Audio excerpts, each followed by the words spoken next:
সুপ্রিয় ছাত্রছাত্রীবৃন্দ, আসসালামু আলাইকুম। আশা করি সবাই ভালো আছেন। অনলাইন ক্লাসে সবাইকে স্বাগত জানাচ্ছি। আমি আজকে দ্বাদশ শ্রেণীর ছাত্রছাত্রীবৃন্দকে আমি মমতাজ পারভীন, রসায়ন শিক্ষক।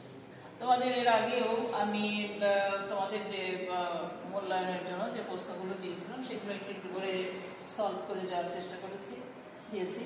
আমি দ্বিতীয় পত্রের প্রশ্নগুলো সবই তোমাদের সলভ করে দিয়েছি। এখন দ্বিতীয় পত্র, এখন প্রথম পত্রের তোমাদের প্রথম পত্র রসায়ন প্রথম পত্রের চতুর্থ অধ্যায়ের রাসায়নিক পরিবর্তন, এটার কিছু প্রশ্ন আমি একটু সলভ করে চেষ্টা করতেছি।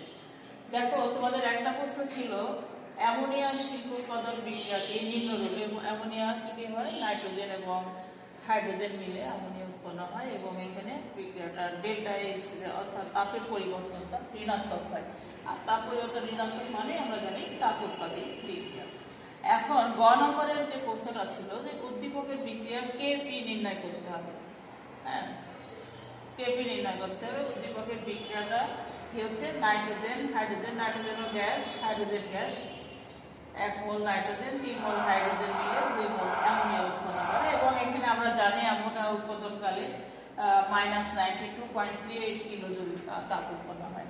তো আমরা ধরে নিই যে ফি ডেসিমিটার কিউব আয়তনের সাম্যাবস্থার মিশ্রণে 1 মোল নাইট্রোজেন এবং 3 মোল হাইড্রোজেন নিয়ে সাম্যাবস্থায় গঠিত পাওয়া যাবে। সাম্যাবস্থা বিয়োজন মাত্রা, সাম্যাবস্থায় যদি বিয়োজন মাত্রাকে আমরা আলফা করি তাহলে কি হবে? Nitrogen 1 mole nitrogen 3 mole hydrogen মিলে অ্যামোনিয়া যদি উৎপন্ন হয়, এই পারমাণবিক মোল সংখ্যা তার হবে নাইট্রোজেন 1 মোল নাইট্রোজেন গ্যাস আর 3 মোল হাইড্রোজেন গ্যাস প্রথম অবস্থায় বিক্রিয়া করবে। তখন যখন বিক্রিয়া শুরু হবে তখন কিন্তু উৎপাদের মোল সংখ্যা থাকবে 0।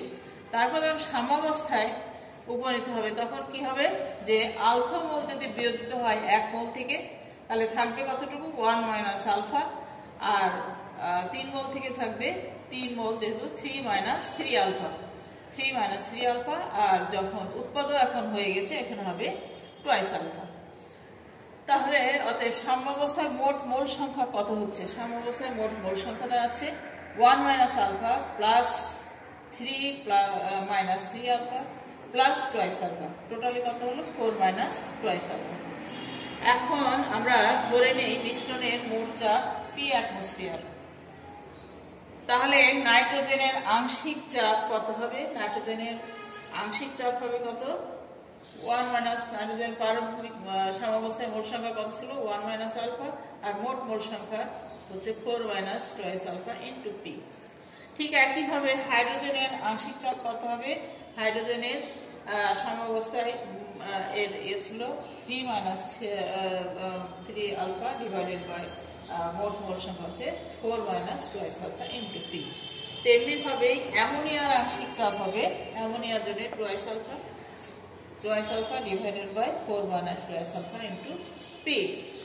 এখন এখানে চলে আসি আমরা বিক্রিয়াটির জন্য কেপি। তাহলে কি হবে? কেপি সমান সমান হবে আংশিক চাপ কার? উৎপাদের আংশিক চাপ অর্থাৎ অ্যামোনিয়ার আংশিক চাপ ডিভাইডেড বাই নাইট্রোজেন আংশিক চাপ ইন্টু হাইড্রোজেনের আংশিক চাপ। এখানে আমরা 2 কেন দিয়েছি? যেহেতু অ্যামোনিয়ার এখানে মোল সংখ্যা ছিল 2, মোল সংখ্যা যা থাকে সেটা চলে যায় কোথায়? পাওয়ারে। এখানেও ইয়েতেও তাই, এখানে মোল সংখ্যা ছিল 3 হাইড্রোজেনের, এখানে এটা পাওয়ার চলে যাবে। তাহলে আংশিক চাপ অ্যামোনিয়ার আংশিক চাপ ডিভাইডেড বাই নাইট্রোজেনের আংশিক চাপ ইন্টু হাইড্রোজেনের আংশিক চাপ। তাহলে এখন এইগুলো আমরা এখান থেকে বসিয়ে দিই। অ্যামোনিয়ার জন্য এটা, তারপরে নাইট্রোজেনের জন্য এটা এবং নাইট্রোজেনের জন্য এটা এবং হাইড্রোজেনের এটা বসিয়ে দিয়ে এটাকে ক্যালকুলেট করলে আমাদের হবে 16 বাই 27 অর্থাৎ 16 divided by 27 alpha square into 2 minus alpha whole square divided by 1 minus alpha to the power 4 into p square. এটাই উদ্দীপকের বিক্রিয়াটির জন্য কেপি এর রাশিমালা। সংক্ষেপে এইটুকু করে দিলেই কিন্তু তোমাদের হয়ে যাচ্ছে, খুবই সহজে এটুকু হয়ে যাবে। ছোট করে আমি তোমাদের করে দিলাম। এরপরে দেখো ঘ নম্বরের প্রশ্নটা ছিল উদ্দীপকের বিক্রিয়াতে সর্বোচ্চ পরিমাণ উৎপাদন হওয়ার শর্তসমূহ বিশ্লেষণ করো। অতএব অ্যামোনিয়া উৎপাদনের সর্বোচ্চ পরিমাণ এমন উৎপন্ন করতে কি কি শর্তাবলী প্রয়োগ করতে হবে। তাহলে উদ্দীপকের বিক্রিয়ার থেকে আমরা দেখতে পাই এখানে সর্বোচ্চ পরিমাণ অ্যামোনিয়া উৎপাদনের শর্তগুলো কি কি হতে পারে। একটা হলো তাপমাত্রার প্রভাব। বিক্রিয়াটা আমরা এমনি দেখছি কি বিক্রিয়াটা তাপ উৎপাদী, এমনিতেই তাপ উৎপাদী। তো বিক্রিয়াটি তাপ উৎপাদী হয়, তাপমাত্রা যদি আমরা হ্রাস করি তা লাসের নীতি অনুসারে সাম্যাবস্থার অবস্থান ডান দিকে সরে গিয়ে অ্যামোনিয়া উৎপাদন বৃদ্ধি করবে। এই জন্য খুব নিম্নও নয় আবার খুব উচ্চ নয়, এমন একটি অত্যানুকূল তাপমাত্রা এই 450 থেকে 500 ডিগ্রি সেলসিয়াসের বিক্রিয়াটি পরিচালনা করা হয়, এতে অ্যামোনিয়ার উৎপাদন বৃদ্ধি পায়। তারপরে যদি বলা যায় চাপের প্রভাব, বিক্রিয়াটিতে দেখা যায় যে আয়তনের সংকোচন ঘটছে, আয়তনের সংকোচন করছে, ওখানে দেখা যাচ্ছে 3 মোল হাইড্রোজেন আর 1 মোল নাইট্রোজেন বিক্রিয়া করে কিন্তু 2 মোল অ্যামোনিয়া উৎপন্ন হচ্ছে, তাহলে আয়তন সংকোচন ঘটছে। সেই ক্ষেত্রে লাসের নীতি অনুসারে চাপ প্রয়োগের ফলে আয়তনে হ্রাস করে সাম্যের অবস্থান হ্রাস যদি করা যায় তাহলে সাম্যের অবস্থান ডান দিকে সরে যায়, অর্থাৎ উৎপাদন বৃদ্ধি পায়। এই ক্ষেত্রে 200 বায়ু চাপ প্রয়োগ করে সর্বোচ্চ পরিমাণে অ্যামোনিয়া উৎপাদন করা সম্ভব। এরপরে থাকে প্রভাবক। প্রভাবক আমরা জানি প্রভাবক কি করে, বিক্রিয়ার গতিকে ত্বরান্বিত করে, যেন প্রভাবক এখানে যে ব্যবহার করা যায়, প্রভাবক বিক্রিয়াকে ত্বরান্বিত করে দ্রুত সাম্য অবস্থায় নিয়ে আসে। আর 4 নম্বর আছে ঘনমাত্রার প্রভাব। লাসাগ্রার নীতি অনুসারে বিক্রিয়ক পদার্থগুলোর ঘনমাত্রা যদি বাড়ানো যায়, উৎপন্ন পদার্থের ঘনমাত্রা কমালে বিক্রিয়া সামনের দিকে অগ্রসর হবে। বিক্রিয়কের ঘনমাত্রা বাড়ালে অবশ্যই বিক্রিয়া বেশি হবে, কিন্তু এখান থেকে উৎপাদক পদার্থকে যদি সরিয়ে নেওয়া যায় তাহলে কিন্তু বিক্রিয়া সামনের দিকে অগ্রসর হতে থাকবে। এই জন্য কি করা হয়, অ্যামোনিয়া উৎপন্ন হওয়ার সঙ্গে সঙ্গে নাইট্রোজেন হাইড্রোজেন বিক্রিয়া করে অ্যামোনিয়া উৎপন্ন হওয়ার সঙ্গে সঙ্গে যদি বিক্রিয়া প্রকোষ্ঠ থেকে এটাকে সরিয়ে নেওয়া যায় তাহলে দেখা যাচ্ছে সম্মুখ দিকে বিক্রিয়াটা অগ্রসর হতে থাকে এবং অ্যামোনিয়ার উৎপাদন বৃদ্ধি পায়।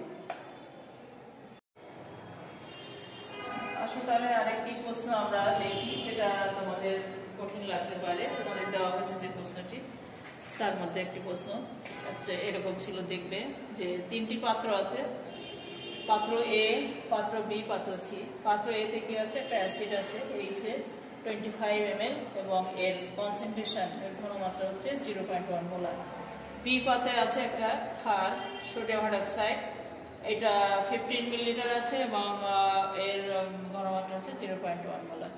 এই দুটোকে আবার আরেকটি পাত্রে, এই দুটোকে একত্রে এখানে আরেকটি পাত্রে মিশ্রিত করা হলো, পাত্র সি, সেটা পাত্র সি। এটা তোমাদের উদ্দীপক দেওয়া আছে, দেখবে প্রশ্ন। এখন তোমাদের এখানে গ নম্বর প্রশ্নটা ছিল যে পাত্র এর দ্রবণের পিএইচ গণনা করো। পাত্র এর দ্রবণের পিএইচ গণনা করতে হবে, যেখানে এখানে সামুদ্রিক এর মান দেওয়া আছে এর সমান 1.8 × 10⁻⁴।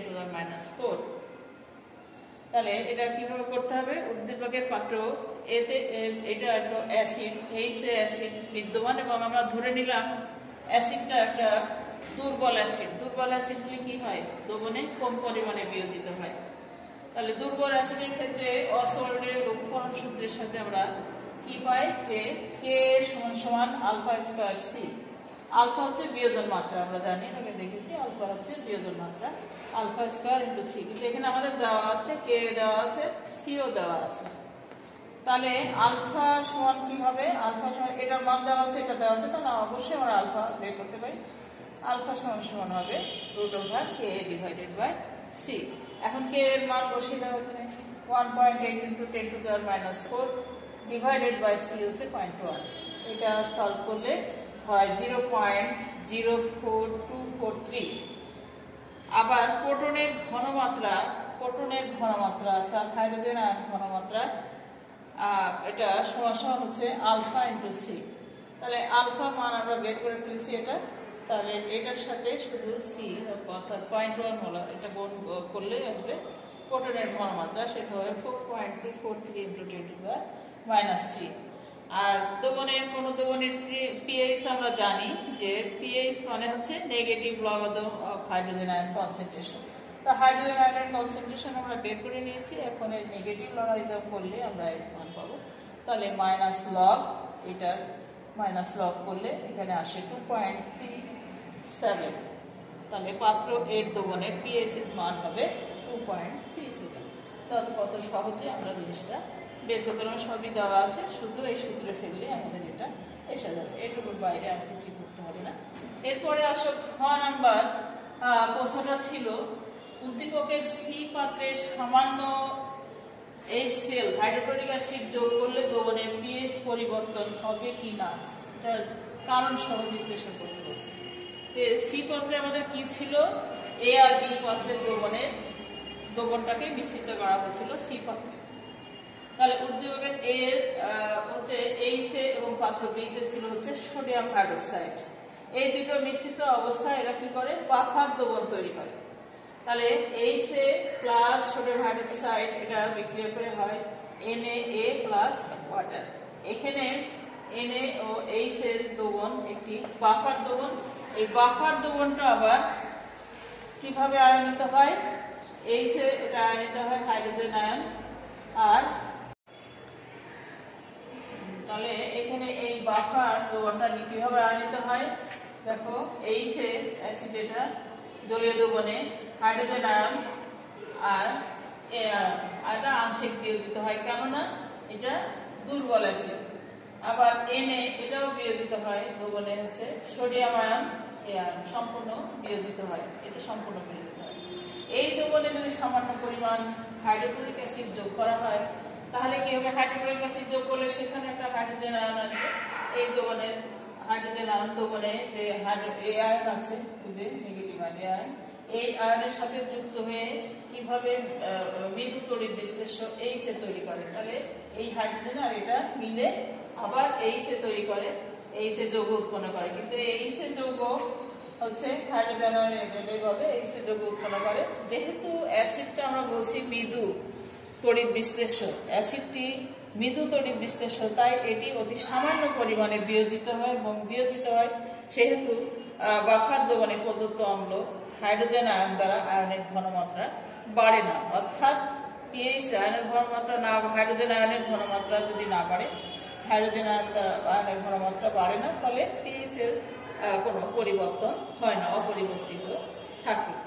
সুতরাং উদ্দীপকের সি পাত্রে যদি সামান্য হাইড্রোক্লোরিক অ্যাসিড যোগ করা যায় তাহলে এখানে দ্রবণের পিএইচ এর কোনো পরিবর্তন হবে না, যেহেতু এটা ঘনমাত্রা বাড়ছে না হাইড্রোজেন আয়নের, সেজন্য এটি কোনো পিএইচ এর পরিবর্তন হবে না।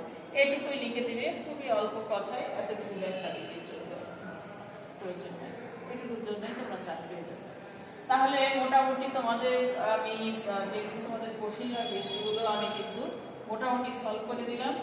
আর তো আর বাকি যেগুলো আছে তুমি নিজেরাই পারবে। আর অধ্যায় তৃতীয় পত্রের অধ্যায় 5-এর যে অর্থনৈতিক রসায়ন আছে, এটিতে কোনো ম্যাথমেটিক্যাল কোনো টার্ম নেই, থিওরিটিক্যাল সবই। এগুলো তোমরা বইয়ের 4টা আমি তোমাদের বলে দিছি, ওই 4টা শিল্প পড়লেই তোমরা এটা সলভ করতে পারবে আশা করি। তাহলে ঠিক আছে, আজকের মতো এখানেই শেষ করছি। আর তোমাদের সামনে মূল্যায়ন তোমরা দিতে থাকো, পাঠ নির্বাচনী মূল্যায়ন দাও। আশা করি সবাই আমার ক্লাসগুলি যদি ফলো করে থাকো, প্রশ্নগুলো করে থাকো, তাহলে অবশ্যই তোমরা ভালো করবে। তাহলে আজকের মতো এখানেই